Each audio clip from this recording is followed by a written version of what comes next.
Vamos al libro.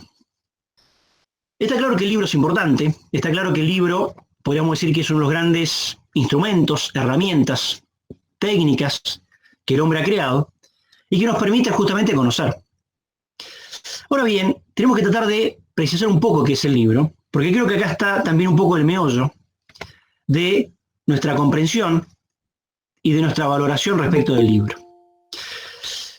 Nuestra tradición occidental, desde los orígenes, siempre fue una tradición de carácter oral, es decir, nuestros primeros vestigios de formación o de educación lo tenemos que remitir, por ejemplo, a Homero, y fueron efectivamente orales. Es decir, que el libro es un invento posterior, es una creación posterior del hombre, pero que en primer momento podemos decir que la formación del hombre y la educación fue eminentemente oral. Recordemos al primer educador que tuvimos, que fue Homero, a través de la Ilíada y la Odisea. Y fíjense lo llamativo, ¿no? Nuestro primer vestigio en la educación fue oral y poético, con lo cual vemos justamente que la poesía fue el primer eslabón o el primer estructura o presupuesto de una buena formación en el hombre. A través de la poética y a través de la oratoria, podríamos decir, se nos fue inculcando el papel del héroe, el papel de la nobleza, lo que era el arete, la virtud, el caballero, el arquetipo.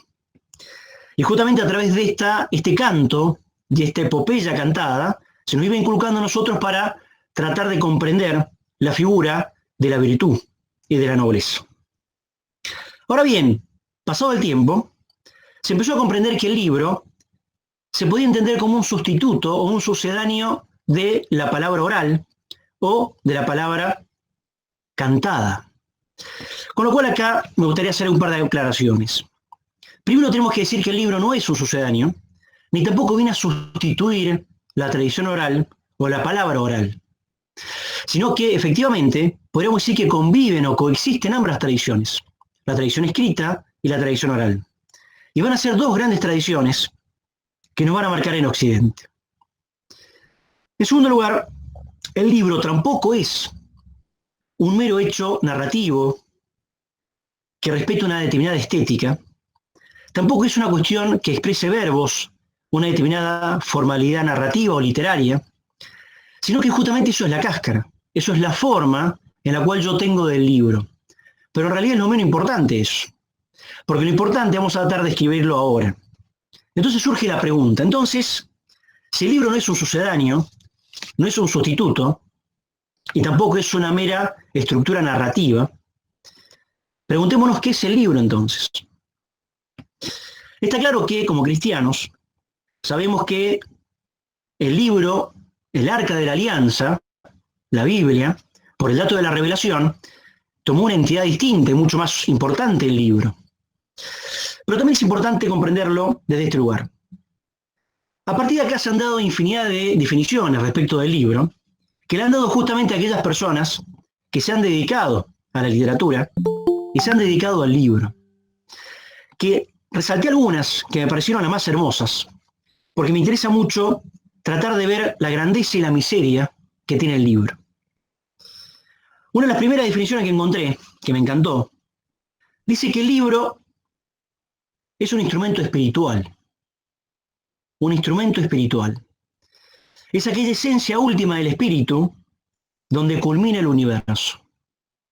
Esta definición es un autor mendocino, Cortázar, que cuando la leí por primera vez me pareció exagerada, pero después la empecé a comprender y me gustó muchísimo. Ya vamos a ver por qué este autor dice que es justamente un instrumento espiritual que sintetiza o culmina con el universo.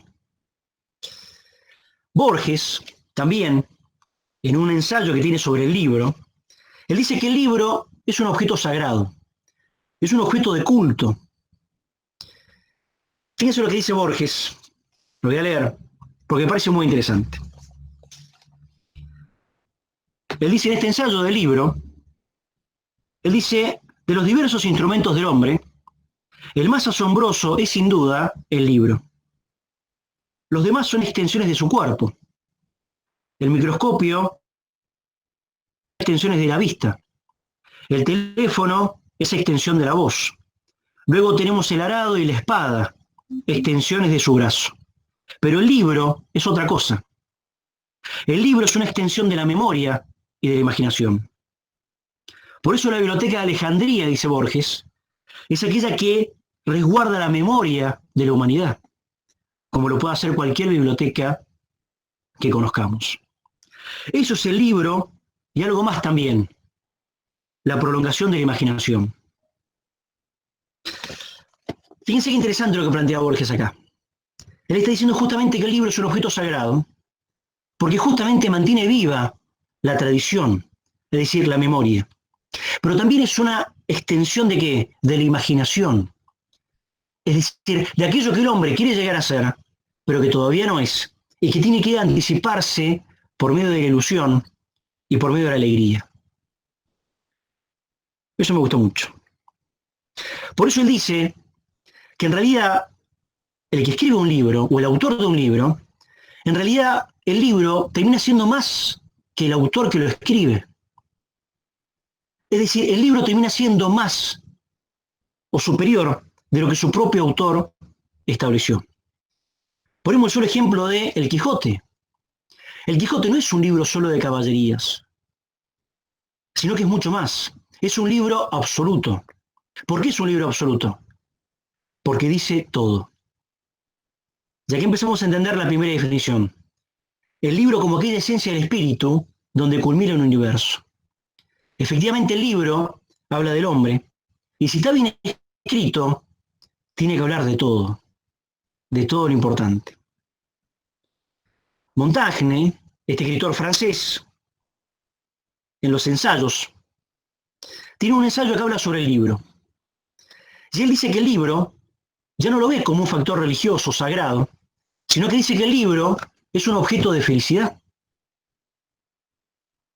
Él dice en este ensayo, no hay nada sin alegría.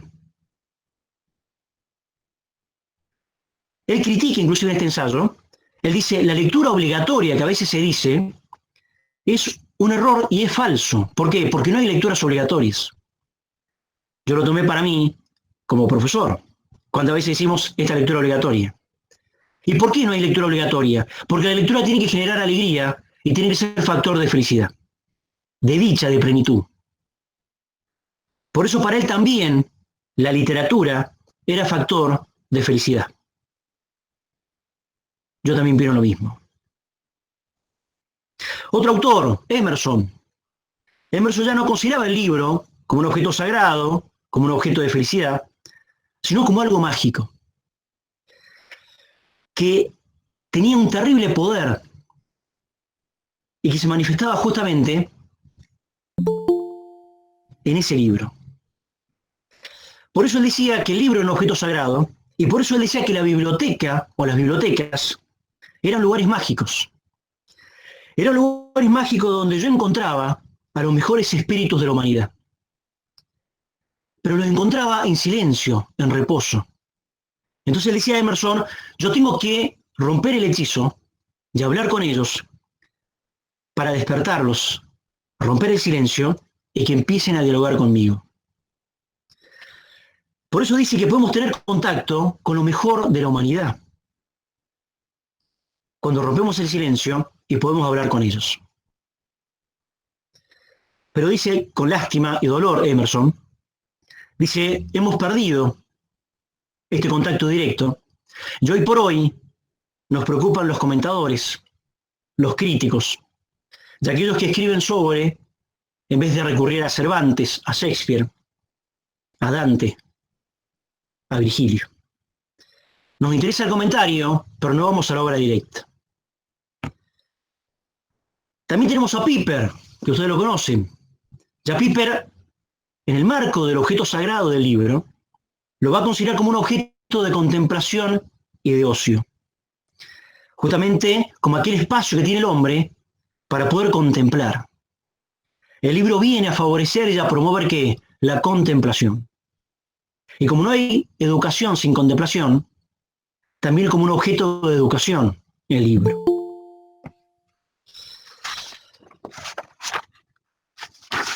Ahora bien, ya teniendo un poco claro el alcance del libro, Perdón, me falta la última definición. La última definición la saqué de Chesterton, que me pareció fantástica. Chesterton dice, siguiendo a los grandes autores que he citado, diciendo que el libro es un objeto sagrado, es un objeto de culto, es un objeto religioso. Porque justamente encierra las mayores joyas o los mayores tesoros en un pequeño cofre. Ahora bien, ya acá viene la primera recomendación que les doy esta noche. He puesto 10 recomendaciones, espero llegar a todas, que creo que les va a ayudar mucho. A mí me han ayudado, espero que a ustedes también. Primera recomendación entonces que voy a plantear esta noche. Hay que tener cuidado con los libros. Si bien los libros es un objeto sagrado, Chesterton nos aclara y nos previene de una primera tentación. ¿Cuál? Que nos volvamos locos. Por eso Chesterton dice, el libro es un objeto de culto, es un objeto sagrado, pero también es un objeto de locura. ¿Y por qué es un objeto de locura? Él dice que la locura consiste en preferir el símbolo a lo que éste representa. Repito, él dice que la locura está en aquellas personas que prefieren el símbolo a lo que el símbolo representa. Es decir, se queda en aquello que representa y no con el objeto representado. Entonces dice Chesterton justamente esto. Los libros, como todos los objetos que son amigos del hombre, se puede convertir en un enemigo y nos puede pasar una mala jugada. Puede convertirse en un enemigo, rebelarse, incluso aniquilarnos, dice Chesterton. ¿Y justamente por qué? Porque el libro, como muchas cosas, es un símbolo. Primera recomendación entonces, esta noche. Los libros tienen grandeza y tienen miseria, porque justamente son símbolos. Pero la grandeza está en lo que representan y la miseria está en que son meramente símbolos. Pero tienen la grandeza de representar lo mejor, que es justamente la impresión que el hombre tiene de su propia existencia. ¿Por qué es tan importante el libro? Porque representa la misma vida del hombre, representa su vida aquella hora y todo lo que esto implica y conlleva. Acá está la grandeza del libro, pero también está la miseria, que sigue siendo símbolo. ¿Símbolo de qué? De esto. Entonces dice Chesterton, esto es como el avaro. ¿Quién es el avaro? El avaro es aquel que busca el dinero, olvidándose que el dinero es un símbolo que representa lo mejor que él puede obtener con el dinero. Entonces es aquel que busca el dinero, pero se olvida de lo que puede obtener con ese dinero, que es una casa, necesidades, alegrías, vacaciones. Con el libro pasa exactamente lo mismo. Yo puedo caer en la tentación de ¿qué? De considerar el libro y quedarme con el símbolo y no con lo que representa el libro. Entonces, es como si yo me quedara o contemplara o me quedara solamente con el cofre y no con las joyas que éste tiene y que representa.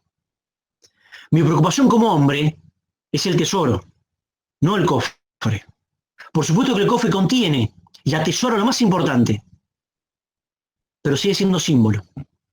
¿Y símbolo de qué son los libros? De hermosos lugares, de actos heroicos, de aventuras, de religión, de amor, de odio, de mujer, de hombre. Yo puedo caer en la tentación de quedarme con el libro y olvidarme lo más importante que esto representa. Entonces, primer recomendación. El libro tiene grandeza y tiene miseria. La grandeza es por lo que representa y por lo que me invita, por el tesoro que tiene y que me guarda. Pero la miseria está en que sigue siendo un símbolo. Y no tengo que caer en la locura de enamorarme demasiado del libro. La bibliomanía, que a veces está de moda, es terrible, porque me olvido de vivir.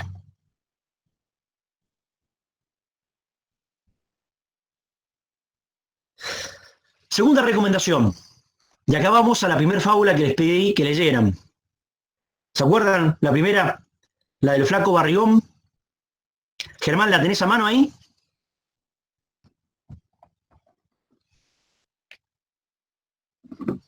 Sí, sí, acá la tenemos. Dale, Gabriel, ¿la puedes leer? Por favor, es cortita.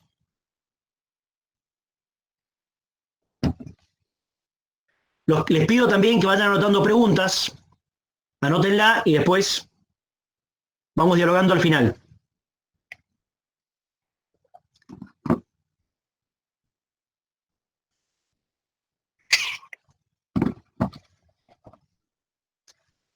¿La tenés, Gabriel?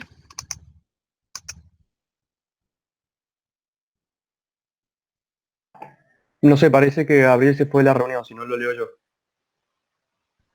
Se enojó y se fue. Dale, Germán, lee la voz. El de Flaco y Barrigón, Sí. bueno, dice así.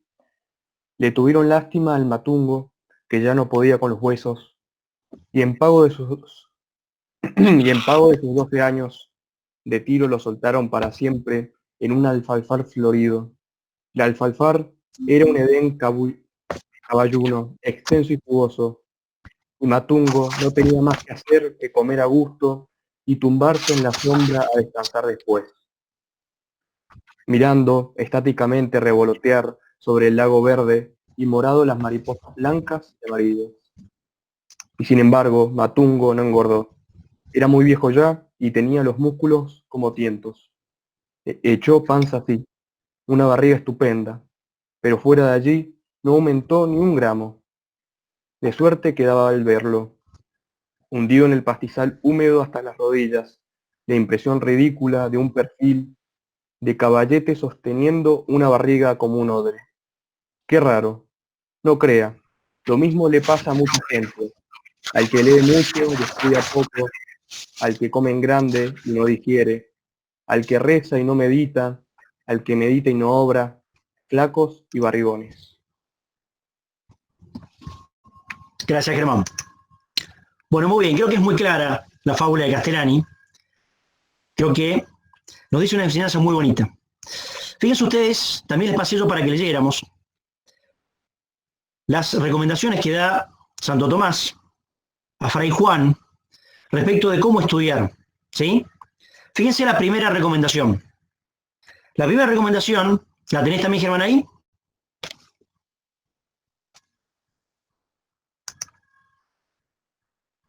Vamos a ir jugando con las fábulas y las recomendaciones de Santo Tomás. No, esas no las tengo, profesor. Yo las Bueno, la leo tengo. yo. Dale, Darío, léela, porfa. La del consejo para La estudiar Santo primera Tomás de nada Aquino. más. Sí. No quieras entrar inmediatamente al mar, sino por los ríos, porque conviene llegar a las cosas más difíciles por las más fáciles. Este es mi consejo y mi instrucción. Muy bien, gracias, Darío. Bueno, muy bien. Con la fábula y con el primer consejo de Santo Tomás, efectivamente tenemos la segunda recomendación. ¿Cuál es? Justamente leer poco. Primero, hay que leer. Está claro que yo no puedo introducir el conocimiento, no puedo introducirme al saber, si no es a través de la lectura. Entonces podemos decir que la lectura es un requisito necesario, no suficiente, para poder adquirir conocimiento. Ahora bien, podemos caer en otro error. ¿Cuál es? El de ser justamente flaco y barrigón. ¿Y qué significa esto?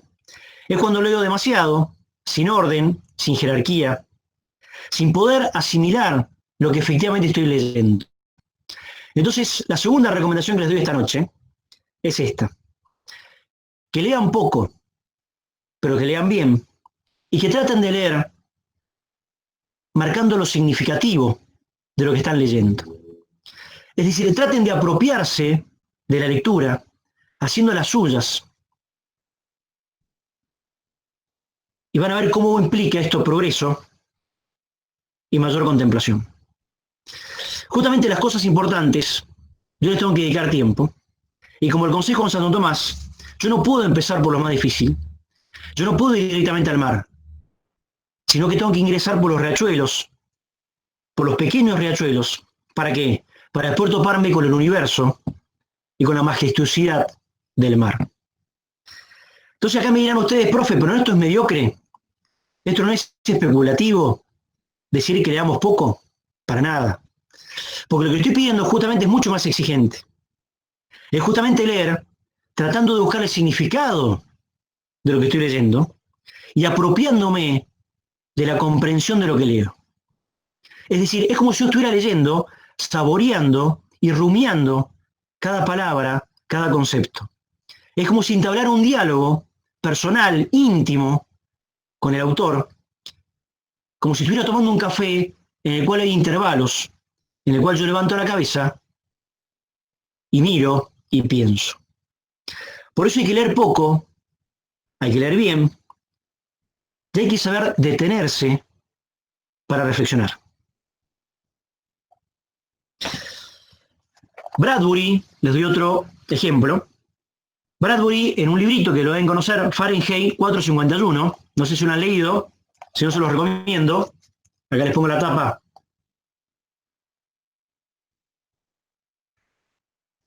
Se los recomiendo si tienen algún librito para leer en vacaciones, ahora en las vacaciones o en la cuarentena. Este libro es muy interesante porque cuenta la historia, es una crítica a la modernidad,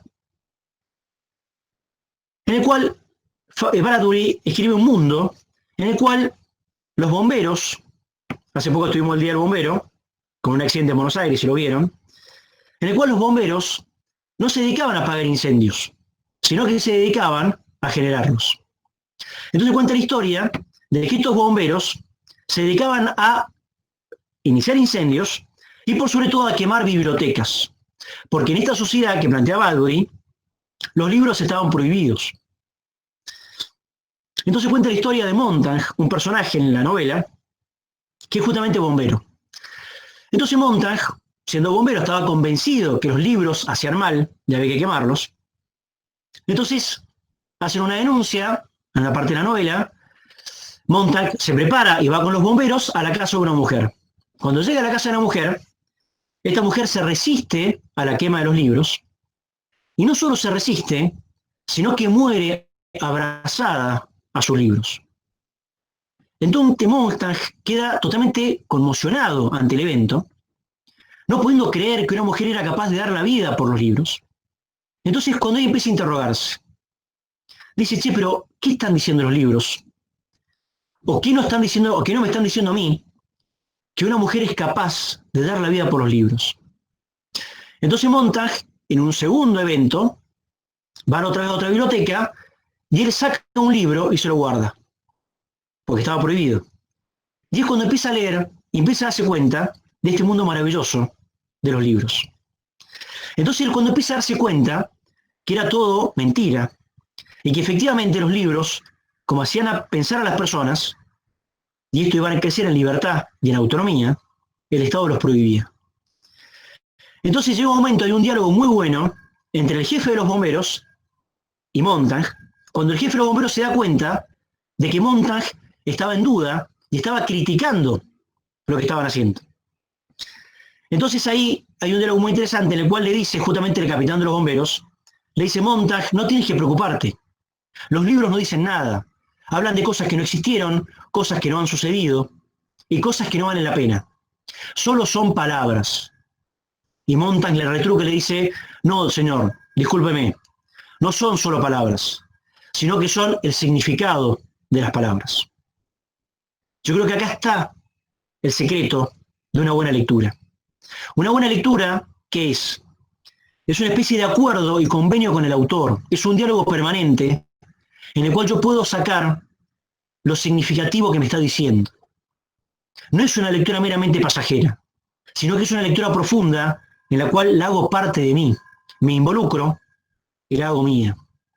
Por eso uno empieza a entender el cariño que uno empieza a tener con algunos libros. ¿Y por qué? Porque esos libros han sido significativos para mí y me han marcado en una u otra medida en alguna circunstancia particular. Ya vamos a llegar a otra recomendación, que son los libros cabecera. ¿Por qué tenemos que tener libros cabecera? Justamente por esto. Entonces, segunda recomendación, leer poco, leer bien, y que sea significativo esa lectura. Tercera recomendación, que también lo pone Santo Tomás en algunos de los consejos. Tenemos que tratar de tener contacto con los grandes autores, con los grandes genios.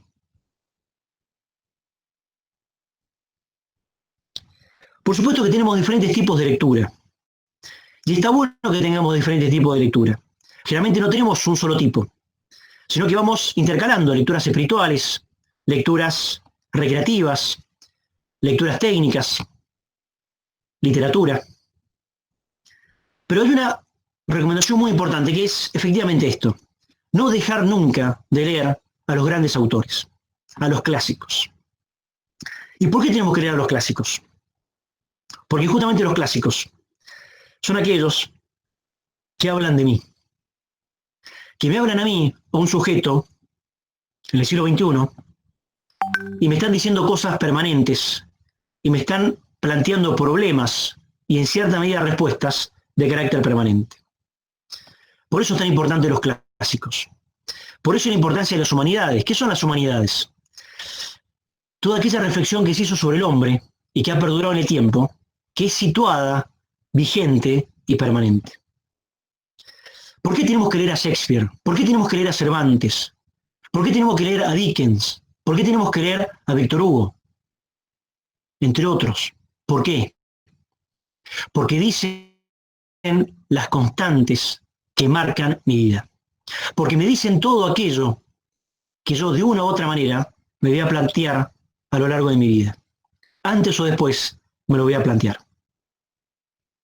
Entonces esta relación del hombre para con Dios, esta relación del hombre para con las cosas, para consigo mismo y para con la sociedad, toda buena literatura ya lo tiene. Por eso en toda buena literatura, Dios está presente.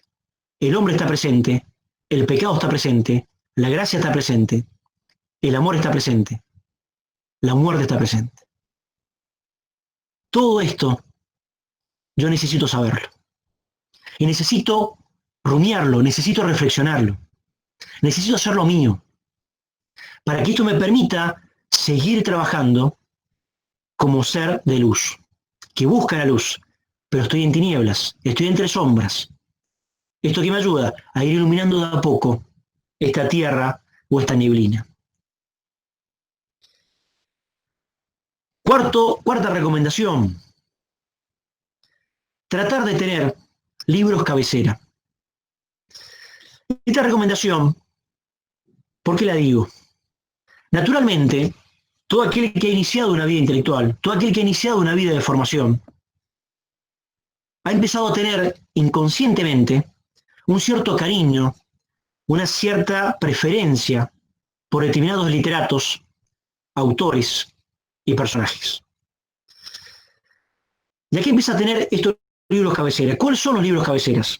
Son aquellos libros que nos han marcado de una u otra manera. Pero pueden ser libros que a veces para otra persona sean insignificantes. Y acá vemos justamente una de subjetividad, una cuota de intimidad que empezamos a tener nosotros con los autores. Este diálogo permanente que yo tengo con los grandes autores va generando también una cierta preferencia.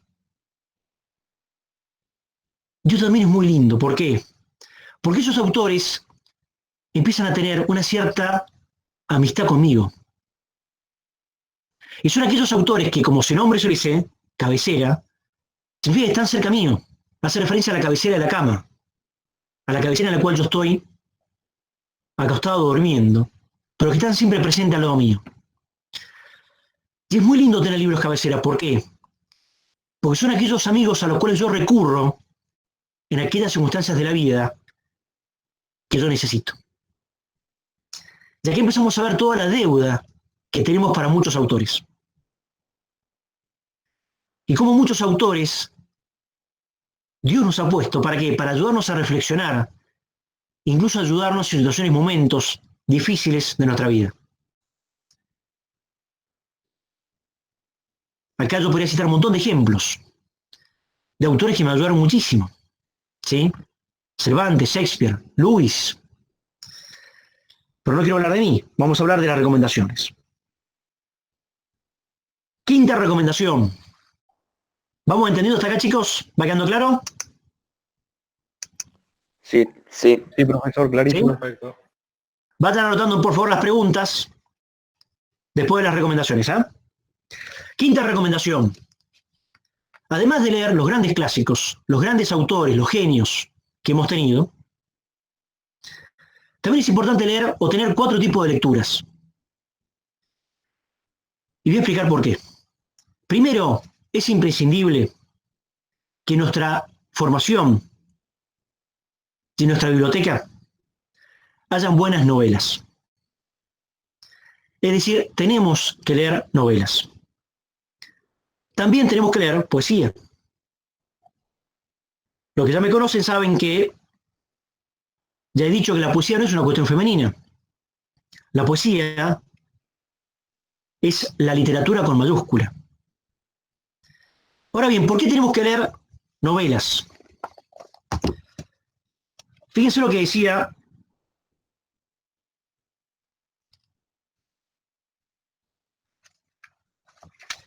el padre Sertilanges,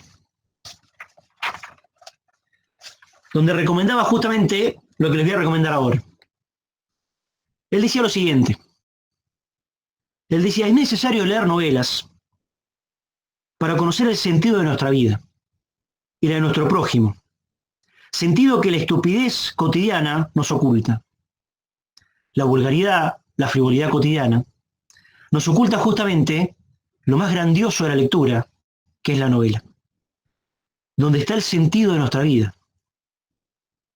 Hay que leerlas, dice el padre, también para penetrar en medios sociales diferentes del nuestro y encontrar allí, bajo la diferencia de las costumbres, la semejanza de la naturaleza humana, para estudiar cómo en el laboratorio, de un modo concreto y sin las transposiciones de la moral, los problemas fundamentales.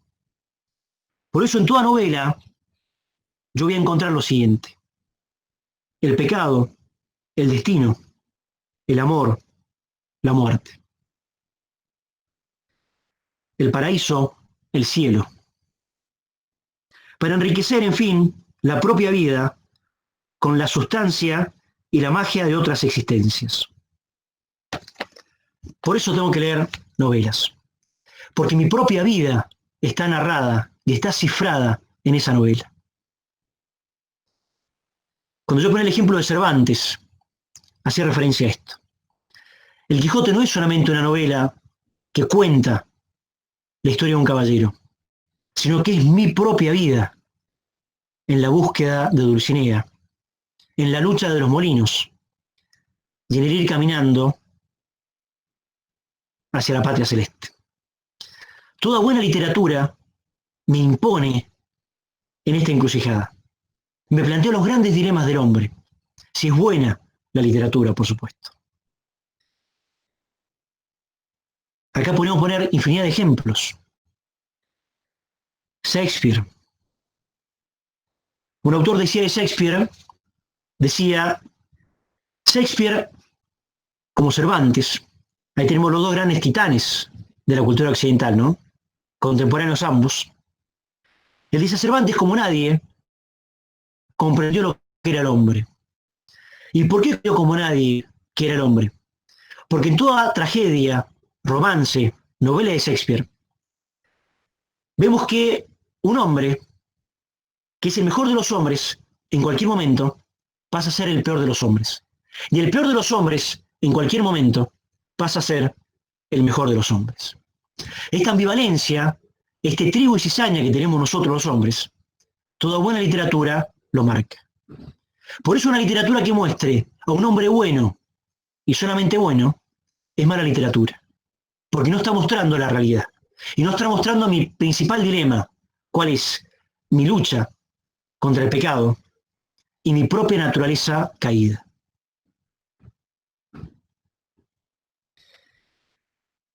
Entonces, leer novela. ¿Por qué leer poesía? Porque la poesía es aquella que me canta los grandes bienes del hombre. Es aquella que me muestra las grandes metas que tiene un hombre. Es aquella que me muestra y me instruye en los grandes bienes que necesito para salvarme. Por eso habla de Dios, de la mujer, de la luna, de la Virgen, de todo. También tenemos que leer historia. ¿Por qué tenemos que leer historia? Porque somos hombres situados. Porque necesito comprender la circunstancia en la cual vivo. Porque somos hombres del mundo. Y porque mi vida está cifrada en un tiempo y en un lugar determinado.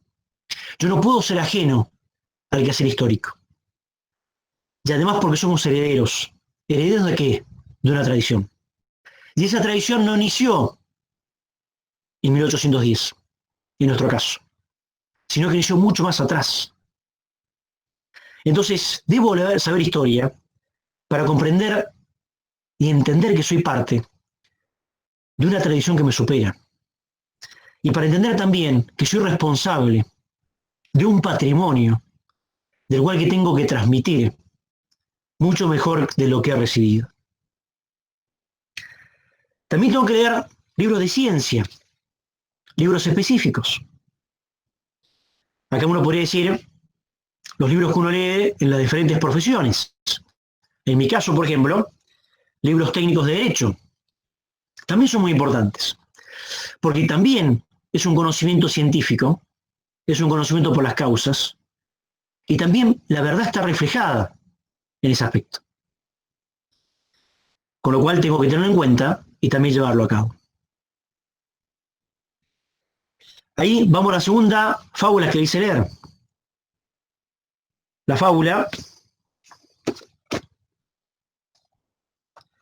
de El racional y el otro. ¿La pudieron leer esa fábula? No la vamos a leer ahora para ganar tiempo. En esa fábula, ¿por qué me interesó que la leyéramos? Justamente para comprender los límites que muchas veces tenemos cuando le damos demasiada importancia. Ahí la están poniendo, muy bien. Cuando le damos demasiada importancia a la razón. Y justamente, si nos quedamos solamente con el estudio científico, con el estudio conceptual, racional, quedamos a mitad de camino. ¿Por qué? Porque perdemos de vista el misterio. Porque perdemos de vista que aquello que yo no puedo comprender, pero que sigue existiendo. Por eso la novela es aquella que no trata de racionalizar, sino que trata de persuadir. ¿Y cómo me persuade? A través de los personajes, a través de la trama y a través de la tragedia. A través de todo eso trata de persuadirme de qué? De los grandes temas del hombre. Por eso esta fábula me pareció interesantísima, porque justamente acá Animal confió demasiado en la ciencia del hombre. Y en eso es otra recomendación, cuidado. ¿Por qué? Porque como toda ciencia, si no va acompañada de la fe y de lo trascendente, queda a mitad de camino. Y por último, también tenemos que leer libros de religión. Fíjense lo que decía también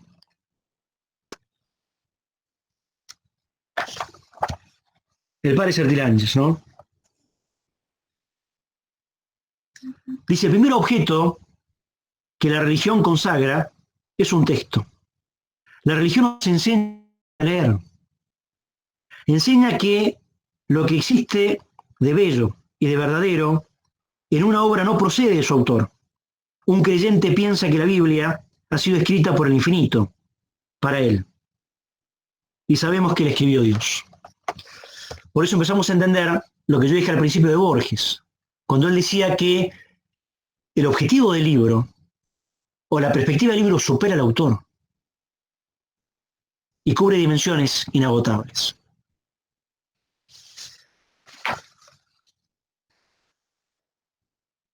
Sexta recomendación.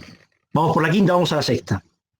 Esta es una recomendación que me parece muy importante y le pido que la tengan en cuenta. Es una recomendación de Séneca. Séneca, en un libro fantástico que son las cartas a Lucilio, que también se las recomiendo, una de sus cartas justamente la recomienda a su discípulo leer y escribir. Por eso la sexta recomendación es que no solo hay que leer, sino que también, junto con la lectura, tenemos que tratar de escribir. Fíjense lo que decía Séneca acá. Dice, la lectura es la primera de las necesidades. En primer lugar, porque preservan de creerme el único pensador. Y luego, porque me ponen al corriente de los descubrimientos hechos y de los que faltan. La lectura, por otra parte, dice Séneca, alimenta el espíritu y le permite descansar del verdadero estudio. No es bueno limitarse a escribir, como no es conveniente contentarse con leer. Lo primero cansa y agota las fuerzas, lo segundo las disuelve y diluye. Es preciso que ambos ejercicios alternen combinados, sirviendo de correctivo uno al otro. Lo que de la lectura recogido se utiliza en la composición. Debemos imitar en esto a las abejas, que solamente chupan de las flores a propósito para formar la miel. Creo que esta es una muy buena recomendación. ¿Y cuál es? Que en la medida en que yo voy leyendo y tratando de sacar lo significativo y apropiándome de lo que leo, tengo que tratar de ir escribiendo. De acá viene la importancia de tener libros propios y de ir formando mi propia biblioteca. No solo porque se va generando este vínculo, podríamos decir, afectivo, espiritual con el autor que yo tengo al lado y que lo estoy leyendo, sino también porque puedo justamente empezar a ejercer otra actividad intelectual, que es la escritura y la reflexión en el propio libro. Por eso los libros hay que escribirlos, subrayarlos, anotarlos. Yo me acuerdo que una vez Agustín Sevilla me preguntaba si no era mejor comprar libros, en vez de comprar libros, tener libros digitales. Bueno, acá una de las razones es esta, que a veces lo digital me rompe esa proximidad y ese vínculo afectivo, sentido que yo tengo con el tacto, con la vista y con el olfato. Una vez se percibe hasta el olor y la textura del libro. Por eso se genera una cierta intimidad que solo lo pueden entender los que han tenido esa experiencia. E incluso uno empieza con cariño a tratar algunos libros y los cuida sobremanera. Si se rompe una punta o uno los platifica, por ejemplo. Me acuerdo que cuando empecé con la locura de los libros, no la locura que hice Chesterton, pero cuando empecé a comprar libros, me acuerdo que cuando iba a la casa de mi novia, que es mi actual esposa, iba siempre justamente con un folio y me acuerdo que me ayudaba a plastificar. Y muchos libros que compré cuando tenía 18 años, los tengo todavía plastificados de aquella época. Es decir, es parte también de este aprecio por el libro y para cuidarlo, ¿no? Entonces creo que también es muy bueno esto, empezar a tener cada uno su biblioteca y empezar a tener sus propios libros para escribirlos, subrayarlos, marcarlos. Y también porque muchos libros yo los vuelvo a leer. Y es más, los libros cabecera son aquellos libros que vuelvo a leer y a releer. Y en cada lectura nueva es cuando yo le saco más jugo todavía.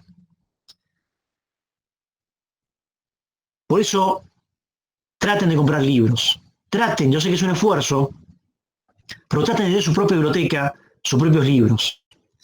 Yo a mis hijos, por ejemplo, trato, por supuesto que mi biblioteca está a disposición de ellos, y mis libros son de ellos también, pero trato de comprarles libros a pesar de que yo los tengo, para que justamente empiecen a tener esto, su propia biblioteca, y empiecen a subrayarlos, a marcarlos como ellos quieran.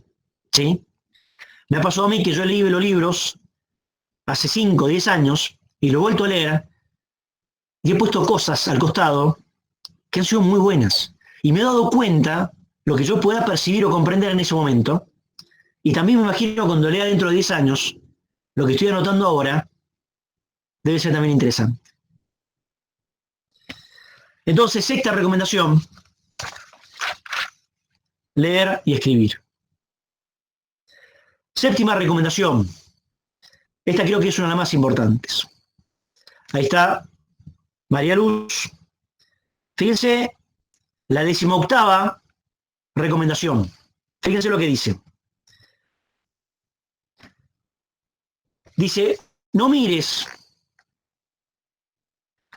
quién lo dice, pero lo que diga de bueno, archívalo en la memoria.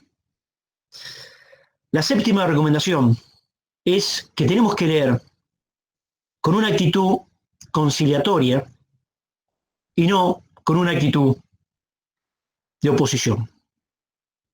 Es decir, tenemos que tener justamente la actitud de conciliar y no la de oponer. Esta es una de las grandes recomendaciones que a mí, en mi vida intelectual, me ha ayudado muchísimo. Y doy gracias a Dios cuando un maestro me la dijo, porque me ha ayudado a poder disfrutar y comprender autores que de otra manera no los hubiera leído. ¿Qué quiero decir con esto? Significa lo siguiente. Significa que cuando yo voy a encarar un libro o cuando voy a encarar una lectura, tengo que tratar de evitar la actitud de la crítica, la actitud beligerante de justamente oponer antes de conciliar. Es decir, la primera actitud que yo debo tener cuando leo es tratar de rescatar la verdad, independientemente de quién la diga y de dónde la dice.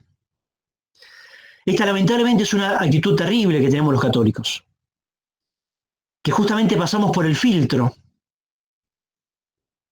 un montón de cosas y no nos damos cuenta que lo importante es la verdad.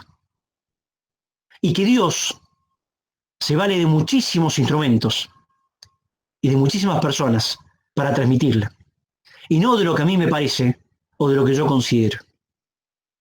Entonces pareciera que los católicos tenemos un abanico de 10 o 12 autores que tenemos que leer. Y no nos damos cuenta que en realidad la verdad tiene entidad por sí misma y tiene difusión por sí misma, independientemente que la diga.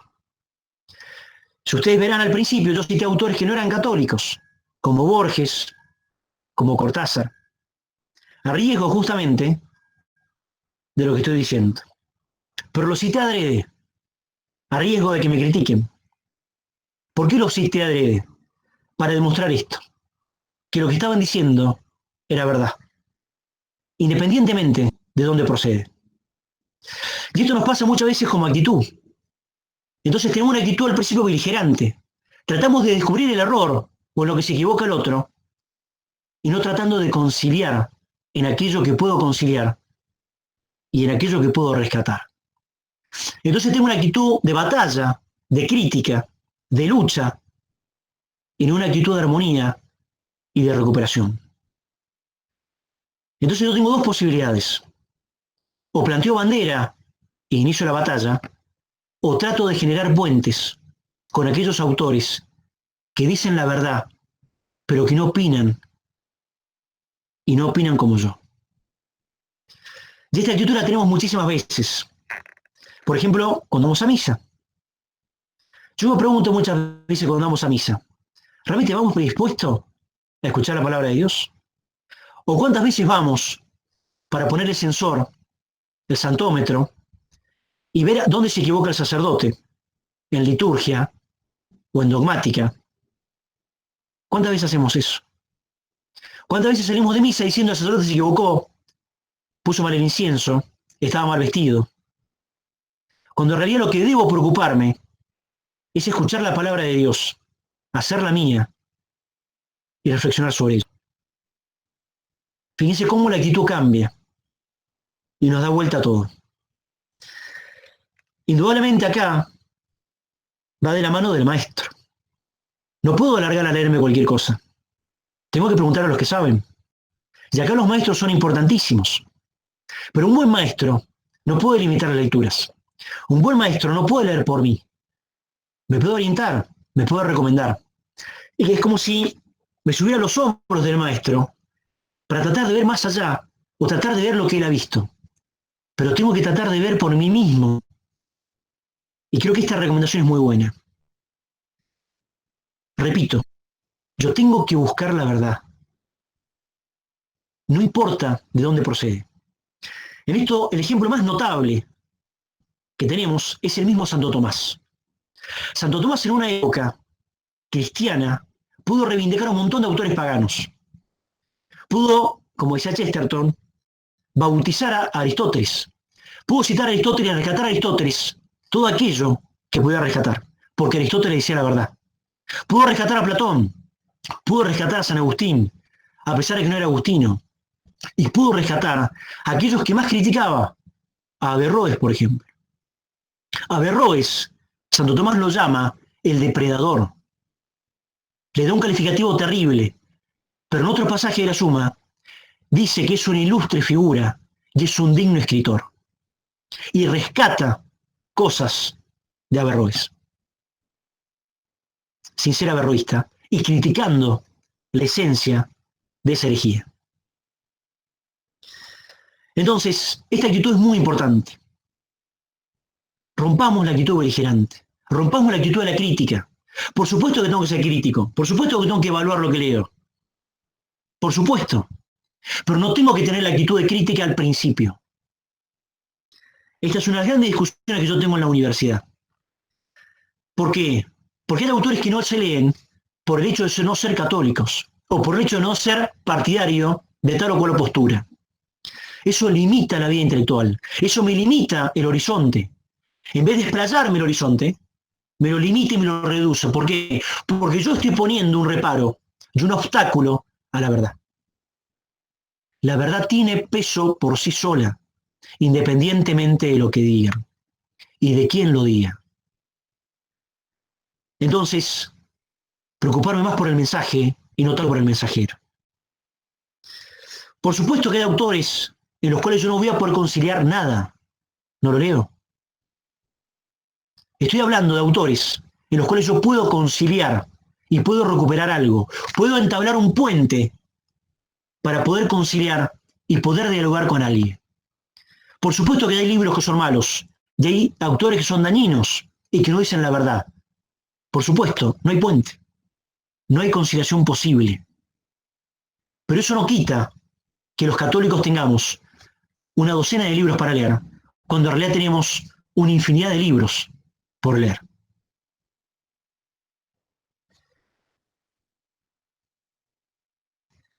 Octava recomendación. Asimilar y vivir. Por supuesto que es importante leer. Por su parte que cuando leemos nos introducimos en un mundo increíble. Todos los que tienen una cuota de vida intelectual me van a entender lo que estoy diciendo. Es un mundo en el cual introduce uno y es inexplicable el placer y la dicha intelectual y espiritual que uno genera. Pero también el libro puede tener justamente esta otra tentación. ¿Cuál es? Como decía Chesterton al principio, que yo no asimile lo que estoy leyendo. Yo tengo que buscar cada día y pensar cada día que lo que leo es para asimilar mi propia vida. De acá viene un poco el título de la charla. Implica enriquecer mi propia existencia con el vivir cotidiano. Si la lectura me separa del vivir, es porque no he asimilado lo que estoy leyendo. Y porque la verdad es ajena y no la he hecho propia, ni me he apropiado de ella. Por eso una auténtica vida intelectual implica que yo me hago cargo de lo que leo, pero puedo vivir. Y me tiene que ayudar a vivir. Por eso implica fundamentalmente esto. Me tiene que ayudar a iniciar la aventura. Me tiene que ayudar a emprender el camino. Me tiene que ayudar a seguir iluminando. Novena recomendación. Se nos dio mucho tiempo. De paso les recomiendo una película. Hay una película que es la historia de Lewis, que se llama Tierra de Sombras. Yo la tengo, si quieren después se la paso, pero es una película hermosa. En esta película, Lewis tiene un diálogo muy interesante con un alumno en el College de Oxford, que es muy interesante. Entonces este autor, este joven, le recuerda a Luis lo que decía su padre. Entonces su padre le decía que leemos para saber que no estamos solos. Leemos para saber que no estamos solos. Esta es la 9ª recomendación. Leemos para saber que no estamos solos. Si algo también me tiene que brindar la lectura, es comprender que yo soy parte de una empresa colectiva. Que mi vida y mi dicha no es individual, sino que es colectiva. La lectura me tiene que ayudar a comprender que estamos en comunión, que estamos en una empresa colectiva, que estamos en algo que nos supera. Y creo que la palabra justa es esto. Me tiene que enseñar a mí que estoy en comunión, que estoy en una común unión con la verdad, el bien y la belleza. Leemos para saber que no estamos solos. Y por último, ya para cerrar y escucharlo a ustedes, creo que leemos también por el deseo que tenemos de la sabiduría. Leemos por el amor a la sabiduría. Por eso creo que en definitiva toda la lectura, o toda buena lectura, nos tiene que ayudar a crecer en amor y amistad. Todo buen libro me tiene que a mí ayudar a aprender o enseñar a amar y ser amado y crecer en amistad. Por eso termino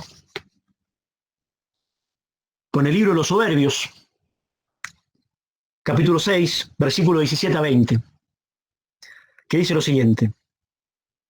Dice, el principio de la sabiduría es el muy sincero deseo de instrucción. El principio de la sabiduría empieza por el deseo de instruirme, por el deseo de formarme, por el deseo de leer. Por eso no hay posible lectura si no tenemos la intención de llegar a la sabiduría. La premura de la instrucción, dice el libro, es el amor. El amor es ya guardar sus leyes. La atención prestada a sus leyes es signo de la incorrupción. La incorrupción, la inmortalidad, da un lugar junto a Dios. Luego, el deseo de la sabiduría conduce al reino eterno. Por eso, la lectura nos debe ayudar en esto. Nadie ama lo que no conoce, ni menos puede defenderlo. Por eso empecemos a conocerlo, a través de la buena lectura y a través de buenos libros. Bueno, nada más, chicos. Disculpe, ahora, profe, yo tengo una duda. Ahora sí les pediría que hablen ustedes preguntas, diálogos o evolución, lo que ustedes Profe, quieran. esta es una duda como Marcos. a la hora de la práctica. ¿Usted recomienda leer 2 libros a la vez? Sí. A ver, yo creo que con esta recomendación hay que tener mucho cuidado con la sed de libros, ¿sí? Para justamente no caer en lo que decía Castellani, ser flaco y barrigones. Indudablemente que uno cuando empieza a crecer en la vida intelectual va a tener no 2 lecturas, va a tener muchísimas. Yo tengo libros en la cocina, en el comedor, en mi mesita de luz y en mi estudio. En el baño no, porque no soy partidario de leer en el baño, para mí es incompatible. Hay gente que le encanta, yo no leo en el baño. Pero hay gente que le encanta leer en el baño. Bueno, yo tengo libros en todos lados. Y es más, en la mesita de luz, ahora la tengo lejos, si no te la mostraría, tengo un montón de libros. Es decir, que uno puede tener varias lecturas, no hay ningún problema. Es más, lo recomendable es que uno tenga más de una. Es decir, primero hay que leer la Biblia, hay que reflexionar la Escritura, con lo cual hay una lectura permanente. Después hay que tener libros de formación. En este caso hay que leer libros buenos de doctrina, el catecismo, la doctrina social de la Iglesia, alguna encíclica. Y esos son libros de formación, podríamos decir que son científicos. Pero no hay que dejar de lado la buena literatura, la novela, por ejemplo. Lo que no puede dejar de leerse, y tenemos que habituarnos a leerlo, es buena literatura. Yo no tuve tiempo ahora, pero Chesterton tiene muchísimos artículos que hablan sobre eso. Es más, él dice que él se formó. Acuérdense que él es victoriano, es toda la época victoriana de literatura, de Inglaterra, digamos. Por eso él estaba tan enamorado de Dickens, de Stevenson, de autores que justamente lo marcaron en su vida a él. Y él dice justamente esto, dice, yo me formé en filosofía a través de la literatura, no a través de un manual de literatura, no, perdón, a través de un manual de filosofía. Acá seguimos con la manía conceptualista enciclopédica. Entonces yo voy a leer un libro de filosofía y pienso que me voy a estar formando en filosofía. No. Por supuesto que me va a ayudar y debo leerlos, pero vuelvo a lo mismo. Si no leo literatura, una buena novela, no voy a entender la filosofía. Yo mis alumnos en Derecho, ¿qué les digo? La mejor manera de entender el derecho es leer literatura. Porque si yo voy a pretender que voy a comprender el derecho a través de un código o a través de una norma, no voy a entender nada. Por eso me gusta mucho, los que son alumnos míos me saben, me conocen, que trato de explicar todo a través de la literatura. Pero no es por un capricho mío, sino porque es la mejor manera, por ejemplo, de comprender la ética. ¿Cómo explico yo el dilema moral del hombre? ¿Cómo explico el bien y el mal conceptualmente? El mal es la ausencia del bien. ¿Ustedes entienden eso?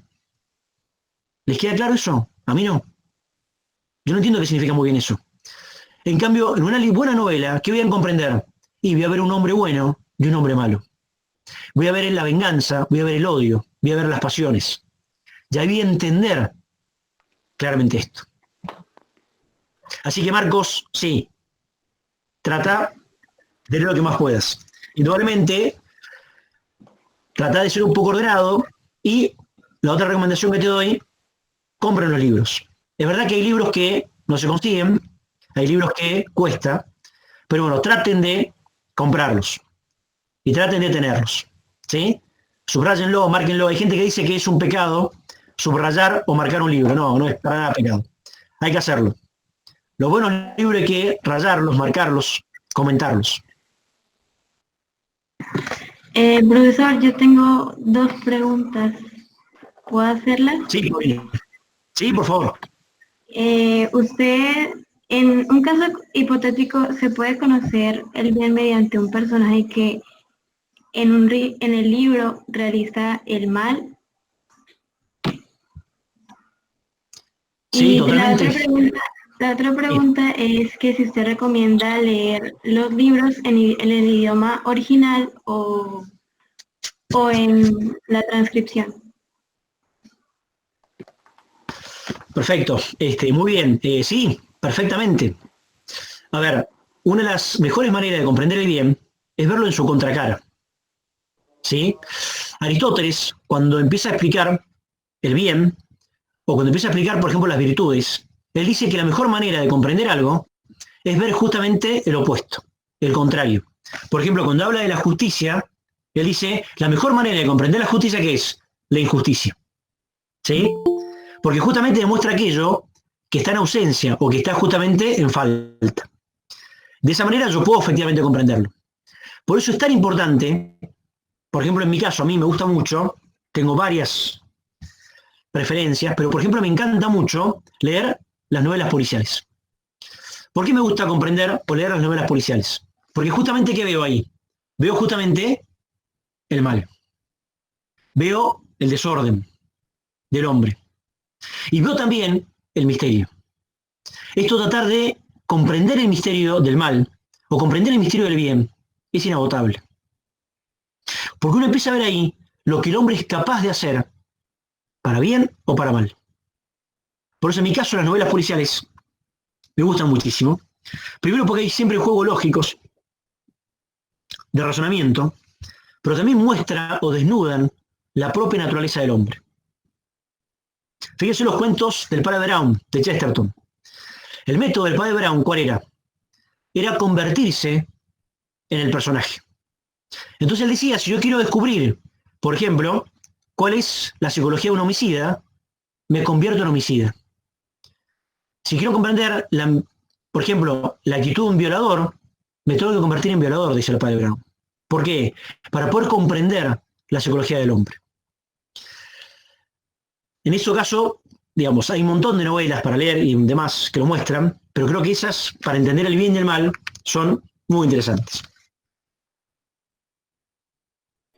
Fer, bueno, Mati. primero, muchas gracias por la charla. Yo ingresé después, así que por ahí ya lo explicaste, pero yo tenía una duda. Sí. Acerca de estos libros dañinos, que creo que están en uno de los puntos de la metodología de estudio de Santo Tomás, no puede existir, o tal vez hay, una necesidad de leer estos autores. Por ejemplo, el primero que se me viene a la cabeza es Marx. John Marx encontré una de las mejores explicaciones de lo que es el capitalismo. Y además para conocer también lo que hoy en día se nos propone en muchos sectores en los que interactuamos, en los que estamos presenciando, ya sea en la facultad, alguno que vaya a otra escuela y demás. ¿No hay una necesidad de leer estos autores? Totalmente, Mati. Santo Tomás cuando lo dice, él lo dice en el comentario a la metafísica de Aristóteles. Él dice, ¿por qué tenemos que leer autores que están en el error o en la mentira? Porque justamente, primero, me permiten a mí acercarme a la verdad. En segundo lugar, me previenen de llegar a la mentira o al error.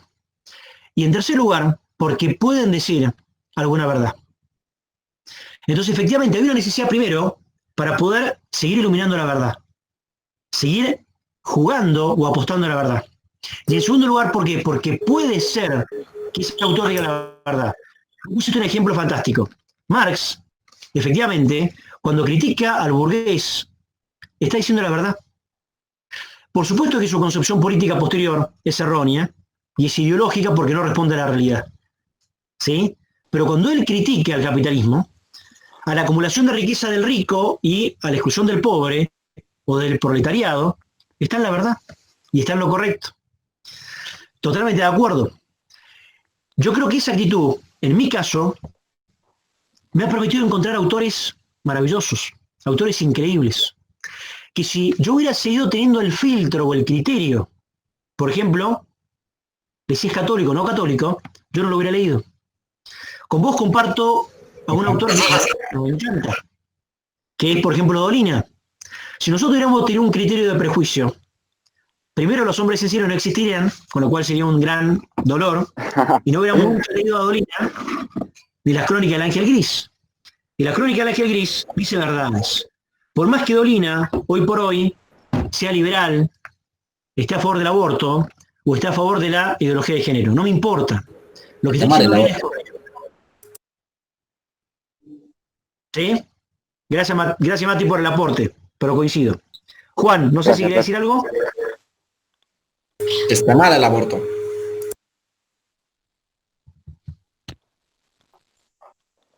Juan, no de vuelta, no te escuché, perdón. El aborto está mal. ¿Seguro? Seguro que está mal. Muy mal. Fer, ¿cómo Disculpe, andás? profe. Te sumo, ya que lo mencionaste a Dolina, una frase que tiene que es: los libros son solo los recipientes que contienen lo que luego los hombres han de beber. Que me parece bueno, que resume bastante también lo que, con la frase que arrancaste al principio. efectivamente. Muy bueno, me encantó. Che, Fer, lo último, que también una consulta. Por ahí igual esto tal vez lo hablaste al principio. Que en cuanto al poeta y el racional, uno de los libros que vimos hace poco, en una también de tus charlitas con Tolkien, nos llevaste un poco a leer a Ortodoxia de Chesterton. Y en uno de los capítulos, él muestra, ¿no?, esta contrariedad entre el poeta y el racional. Es decir, que el poeta lo que hace es meter el cielo en la cabeza, el poeta es el que mete la cabeza en el cielo, digo, y el racional que quiere meter el cielo en la cabeza. ¿Qué lecturas y hasta qué punto nos ayuda entonces a alejarnos de esta racionalidad y meternos de lleno en la poesía? ¿Qué aporte nos puede dar un poco sobre eso? Uh-huh. Mira, está muy bueno lo que decís. Creo que ahí también tenemos otra tentación. Justamente uno puede decir, efectivamente, cuando uno lee demasiada novela o demasiada ficción, uno puede caer justamente en un mundo idílico o justamente en un algo abstracto. Y en el caso de la poesía también, ¿cierto? Entonces, muchas veces uno dice, bueno, la racionalidad me pone un poco los pies en la tierra. Esto un poco lo plantea también Julián Marías. Julián Marías tiene un librito muy bonito que habla sobre el intelectual y su mundo. Entonces él dice justamente lo siguiente, él dice, como los hombres estamos en camino, estamos en, digamos, es un itinerario, somos hombres que estamos en camino, él dice, como ese camino todavía no llega, como ese camino, la meta, todavía no llega, yo tengo que tener la ilusión de la meta, y en esa ilusión de la meta es cuando yo a través de la imaginación voy proyectando parte del camino. Entonces justamente el poeta lo que tiene, justamente ahí viene la paradoja, o la novela, que es lo más realista que hay. El poeta y la novela, por ejemplo, muestran esto, la cuota de realidad que tenemos. Porque justamente a través de la imaginación me anticipan aquello en el cual yo estoy transitando. ¿Sí? Y en ese sentido, viene el papel de la ilusión. Hace poco estaba leyendo un estudio sobre Walt Disney, que hoy por hoy, lamentablemente, lo que planteó este señor hace muchos años se está desvirtuando. ¿Sí? Pero fíjense ustedes, ¿por qué Walt Disney edifica todo un imperio en base a esta palabra, ilusión? Porque justamente él comprendía esto. El hombre es un ser caminante que tiene un proyecto que todavía no puede resolver y que necesita él proyectarse. Por eso la ilusión de lo que vendrá es muy importante. Si vos ves las mejores películas de Walt Disney, dejan latente la ilusión junto con la esperanza. Por eso son parte de finales felices, que uno dirá, entonces, o finales malos, o finales reales pero trágicos, porque son parte de este recorrido, digamos. ¿Sí? Con lo cual, yo tengo que seguir leyendo esto, porque tengo que tener la ilusión. La ilusión será como eso que yo tenso en el camino y que me mantiene en camino. Porque justamente todavía no llego a ese anhelo que tengo. Entonces el anhelo y la ilusión son parte de ese camino. Y ahí es que la poesía y la literatura me ayudan en esto, ¿no? Gracias, Fer. Fer, ¿cómo estás? Disculpe, profe.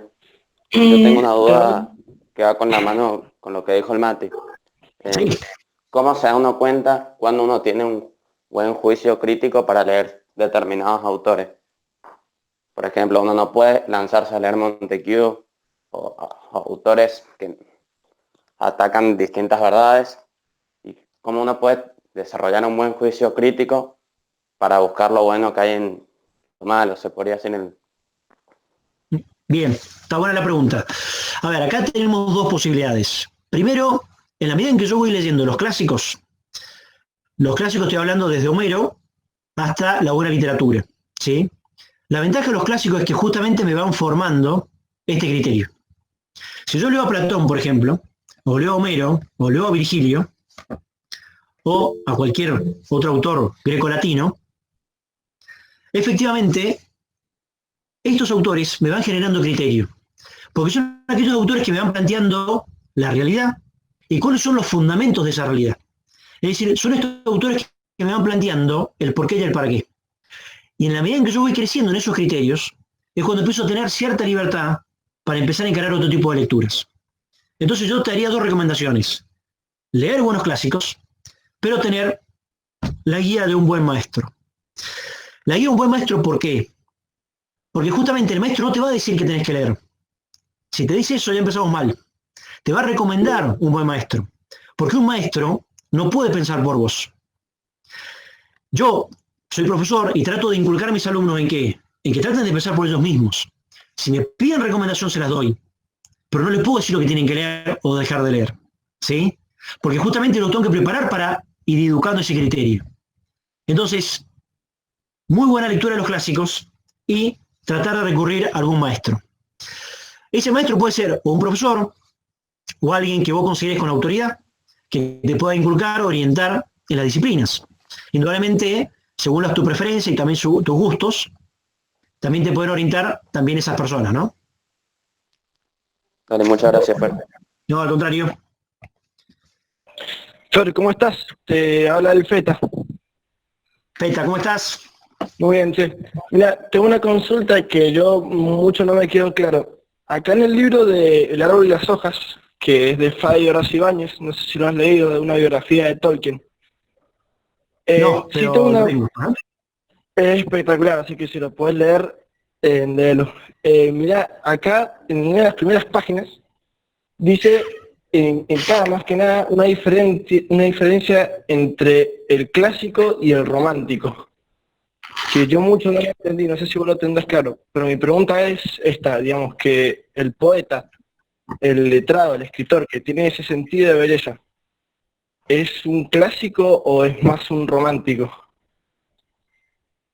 Está buena la pregunta. A ver, en realidad hay que tener mucho cuidado con las calificaciones o las clasificaciones literarias, ¿sí? Siempre toda clasificación, en cierta medida, es arbitraria, porque implica justamente justificarla o validarla. Entonces, en cierta medida, es verdad, lo que creo que quiere plantear el autor ahí, es que cuando habla de los románticos, habla justamente de toda esta corriente literaria que trata justamente de, a través de la expresión estética, llegar justamente a una elaboración poética. Es decir, tratan de justamente detenerse en la forma, en la belleza de la forma, en la estructura estética, por sobre lo que manifiestan. ¿Sí? Entonces se quedan justamente en una belleza formal o exterior, a diferencia del clásico. Si uno lee, por ejemplo, a Homero o a Virgilio, ve no solo poesía bella, sino que lo que están cantando es algo verdadero. ¿Sí? En el cual hay una preocupación por la forma, pero la forma está supeditada al contenido, a diferencia de los románticos. Entonces podemos decir que hay literatura romántica en el cual se detiene en toda la elaboración estética, pero se olvida parte de el contenido, digamos, a lo que aspira. En este caso, te recomiendo una obra que tenés que leerla, vos que vas a ser literato, es El retrato de Dorian Gray. Justamente ahí, Wilde, cuando escribe el prólogo de ese libro, es impresionante. En ese prólogo, ¿él qué dice? Él dice que toda buena literatura es ajena a la moral, que toda valoración moral, todo juicio estético repugna a la valoración moral. ¿Por qué lo dice? Porque justamente la preocupación del romántico, de este autor que te plantea el libro, era justamente la estructura estética que manifestaba a través del verbo, a través de la narrativa, a través del recurso expresivo, independientemente de lo que planteaba, digamos. ¿Sí? Sí, perfecto, gracias, Fer. Dale. Profe, Sí. yo tengo una pregunta aún pendiente, y es que si usted recomienda leer un libro en el idioma original o leer la transcripción, porque, o sea, no es lo mismo leer la Divina Comedia, los cantos de la Divina Comedia en el idioma original a pues, leer un libro, la transcripción del libro. Totalmente. Totalmente. A ver, sí, no, la recomendación, hay que leer los libros en lengua original, totalmente. A ver, indudablemente que como una introducción, como una primera aproximación, hay muy buenas traducciones. En mi caso, por ejemplo, yo hoy por hoy estoy terminando de estudiar latín, estoy en latín 2 actualmente, para poder estudiar Cicerón en el latín. Pero indudablemente Cicerón, para colmo, el Cicerón del latín es el más duro de todos, es el más difícil de todos. Pero bueno, espero solamente poder leer un poema que tiene 3 páginas, porque es muy difícil. O sea, yo soy consciente que Cicerón me va a costar mucho leerlo en lengua original. Tengo la ventaja de que hay muy buenas traducciones. Entonces, indudablemente, leer a Shakespeare en inglés que leerlo en castellano, indudablemente, no todas las traducciones son buenas y debe ser mucho mejor leerlo en inglés, digamos. Ni hablar la Divina Comedia. La Divina Comedia, leer en italiano, indudablemente que tiene todo un gusto y un placer, debe ser distinto, digamos. Con lo cual, sí, comparto plenamente con vos, teniendo este reparo, yo no dejaría de leer buena literatura por más que no maneje el idioma, sino que, bueno, trataría de recurrir a buena traducción, y si es un libro cabecera, bueno, un incentivo más para saber el idioma y poder leerlo en lengua original, ¿no? Bueno, profe, gracias por responder la duda. No, de nada. Hola Fer, ¿cómo estás? El Gabo. Gaby, ¿qué ¿Cómo haces, andamos? querido? Bien, che. Muy bien, ¿y vos? me colé por acá porque me enteré que ibas a hablar, así que... No, al contrario, no sos colado, sos un amigo, así que está bien. Te he estado escuchando muy atentamente y la verdad me ha parecido muy bueno porque como siempre dan ganas de irse corriendo a tirarse de clavado en la biblioteca por horas. Al principio decías que a propósito de Platón, de esta crítica que hace al texto por escrito, si decimos entonces que ¿es un complemento a qué? Hoy en día nosotros tenemos los libros. ¿Qué debemos tener, además de los libros, para tener esa cuestión de la oralidad? Sí, a ver, otra recomendación que yo no la puse, pero también se podría poner tranquilamente, como una 11ª recomendación. Yo creo que no hay que perder la oralidad, ¿sí?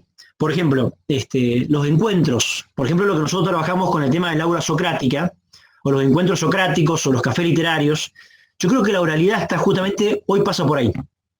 Es decir, en generar instancias de diálogo a través o como punto de partida del libro. ¿Sí? Es decir, yo creo que acá es muy interesante. Acá los autores recomiendan dos cosas. Una, que es un poco lo que recomienda Séneca, ¿no? Séneca cuando decía leer y escribir, yo le agregaría otra más, que es leer en voz alta y escribir. Es decir, leer en voz alta también hay que tratar de hacerlo.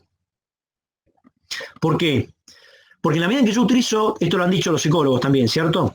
En la medida en que yo utilizo más sentidos, tengo mayor comprensión y puedo asimilar más y apropiarme más de lo que estoy leyendo. Sí, por eso la importancia del libro físico, digamos, de carne y hueso, y no tanto el libro digital. ¿Por qué? Porque justamente eso genera, a través del tacto, a través de la expresión, digamos, el material del libro también, genera parte del aprendizaje. Con lo cual, si yo puedo leer en voz alta, escucharme, escribir, estar atento, mirar, voy a tener mucha más comprensión de lo que estoy leyendo y mucha más comprensión de lo que voy a ir asimilando, digamos. Entonces yo creo que la oralidad la cubrimos en ese sentido. Tratar de leer en voz alta cuando podamos y juntarnos a dialogar o a leer también lo que podamos. Yo en la facultad, por ejemplo, los grupos de estudio que tengo, nos juntamos a leer en la vieja escuela. Y nos juntamos a leer, ¿por qué? Porque justamente es muy importante sentarse a leer y a reflexionar a partir del texto.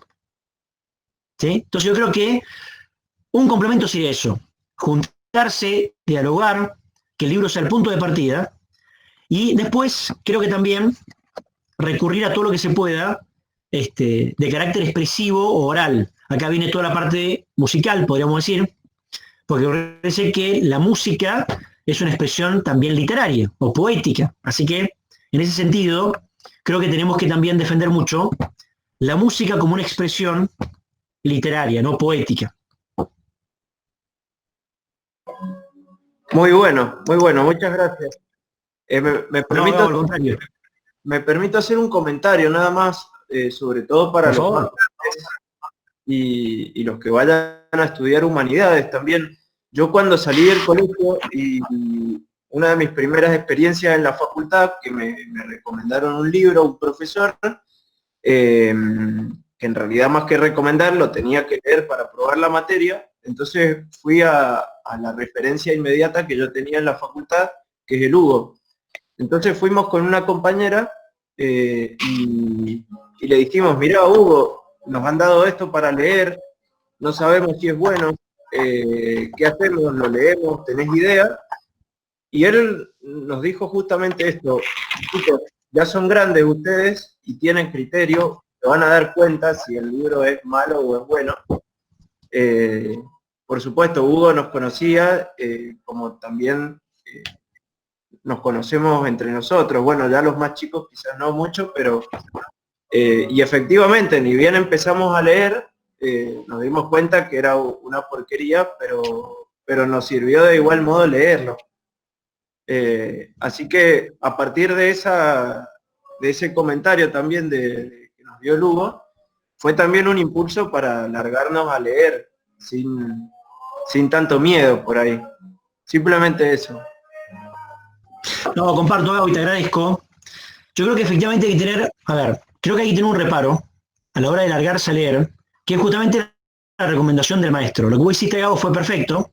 Vos tenías un referente de buena línea, es decir, honesto, que te iba a orientar muy bien, y creo que la respuesta de Hugo fue también mucho mejor en ese sentido, ¿no?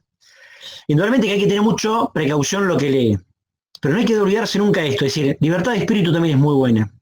Insisto, con la orientación del maestro y con algunas recomendaciones. Pero creo que esta recomendación que da el padre Sertilanges, que me parece que es fantástica, ¿no?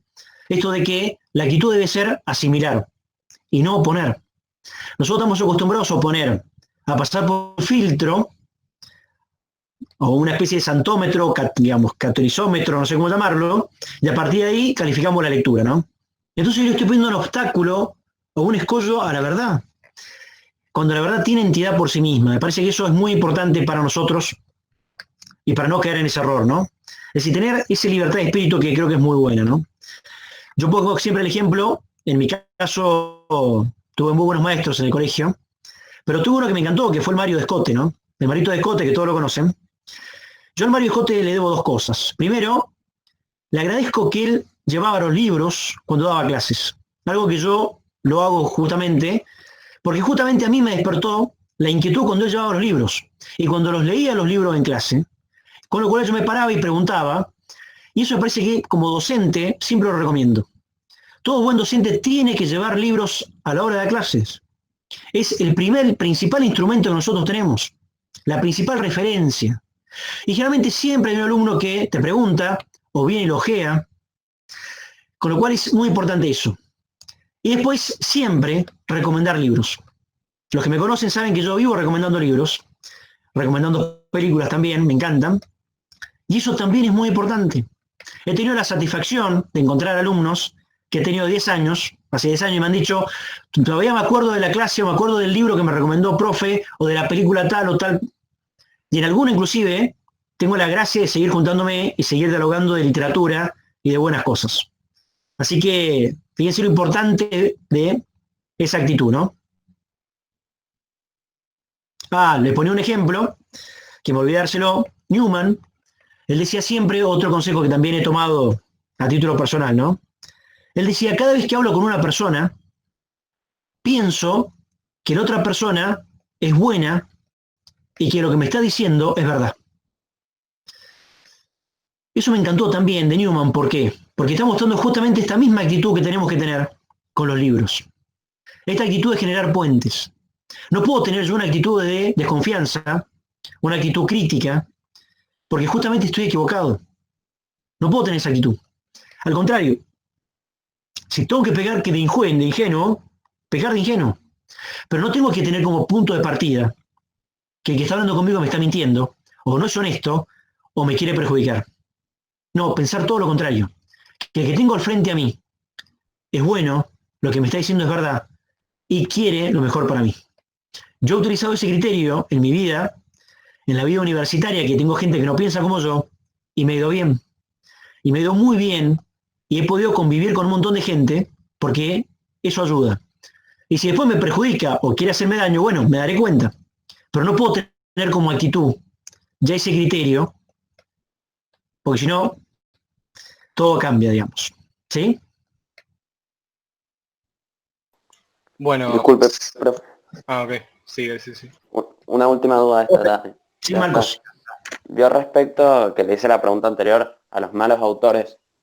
Sí. En referencia a los malos autores de historia, por ejemplo, que por ahí hay autores que escriben libros de historia y la modifican a su propia manera. ¿Qué sería lo recomendable hacer? ¿Sería buscar buenos autores de historia solamente o tocar también los que son más o menos y buscarlo asimilar? No, bueno, ahí primero leer buena historia. Hay que leer muy buena historia. Ahí tenemos muy buenos profesores y muy buenos escritores de historia, ¿está? Dentro de nuestra tradición católica occidental, digamos, argentina. Tenemos muy buenos autores. Y después creo que hay que leer los malos autores también. Felipe Piña, todos estos autores, digamos, que manipulan la historia y manipulan la verdad sobre la Argentina, hay que denunciarlos y hay que criticarlos. Es decir, hay que leer esos libros. Indudablemente, en primer lugar tienen la obligación, los que son historiadores, y los que son, digamos, los que están dedicando a transmitir la verdad histórica. En este caso, los historiadores van a tener una primera obligación. Y después, en tu caso, si te gusta la historia, podés leerlos. Para que justamente, pero bueno, tenés que tener un respaldo histórico como para poder tener criterio ahí o juicio. Pero volvemos a lo mismo, es decir, hay un buen historiador, un buen profesor te puede orientar, pero no hay que tenerle miedo, hay que leerlos. Y ahí vos te vas a dar cuenta también cómo se manipula y se falsifica la historia, ¿no? Buenísimo, gracias. Profe, bueno, sin más preguntas. Bueno, ¿alguien más quiere hacer una pregunta? Bueno, dale, Gaby. Así no se alarga tanto, por eso digo. Profe, dos preguntas, una por curiosidad y otra. Más o menos, ¿cuántos libros lee por año? No, es muy difícil, yo no llevo la cuenta. No llevo la cuenta, pero a ver, hoy por hoy, a ver, en mi caso distinto, ¿por qué? Pues yo estoy dedicado a esto. Yo estoy dedicado, acuérdate que yo soy académico, o sea, trabajo para la universidad. Yo hoy por hoy, si bien soy abogado, no trabajo como abogado. O sea, trabajo como abogado, pero de otra manera. Es decir, ejerzo la profesión, pero en la universidad. Entonces hoy por hoy, yo leo mucho porque tengo que preparar clases, soy investigador. Entonces hoy por hoy, digamos, es muy difícil evaluarlo desde mi punto de vista. Pero lo que en sí me falta a veces es tener más tiempo para leer buena literatura, novelas, que es un poco lo que más me gusta, lo que más me atrae, digamos. Pero trato.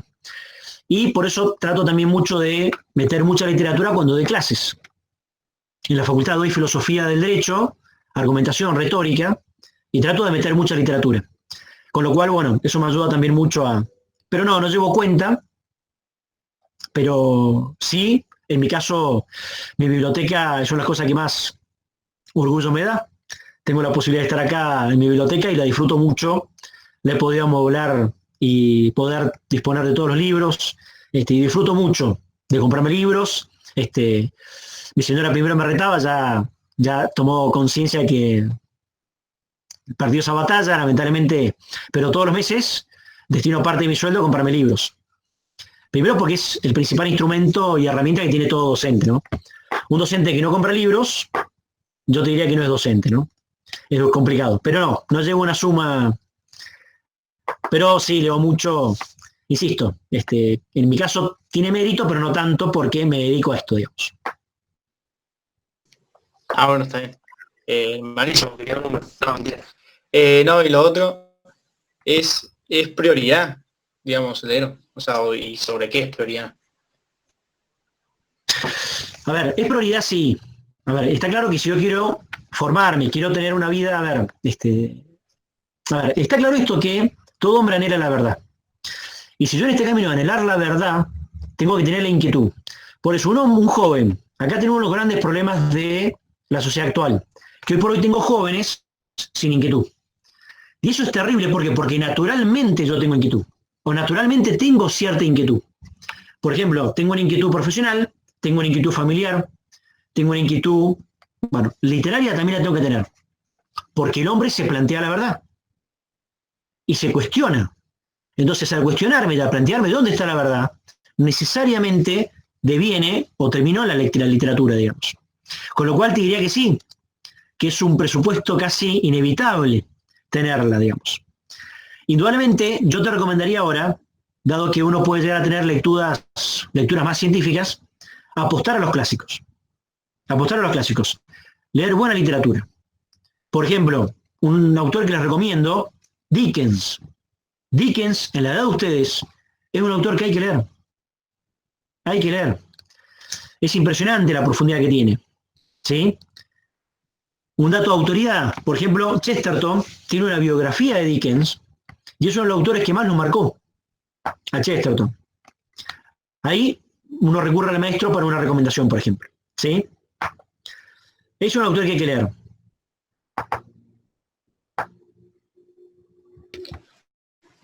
Vale, gracias, profe. Bueno, entonces, sin más interrupciones y ya siendo alta hora de la noche, vamos a terminar esta charla. También vamos a pedir un agradecimiento al profe Bermúdez que se tomó su tiempo para darnos esta charla que realmente se pasó. Muchísimas gracias. Bueno, gracias, al contrario, gracias a ustedes. Y para finalizar, le pedimos a las personas que están en esta llamada que se mantengan atentos a la página del club, que nosotros estamos subiendo varios libros y bastante contenido, además de que vamos a anunciar nuevas charlas con otras personas, y que esta charla va a estar en YouTube para todas las personas. Y el que quiera puede invitar al que quiera, obviamente, formarse. Esta vez está abierto para todos. Nos hemos propuesto el centro de formación, abrirnos un poco y que más gente quiera escuchar estas charlas que a veces sirven. Y eso.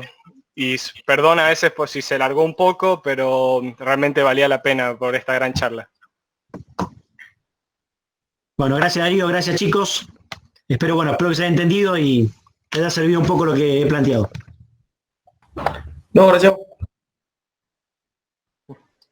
Chao, profe. Muchas gracias. Bueno, chao chicos. Gracias por todo. Grandemientos.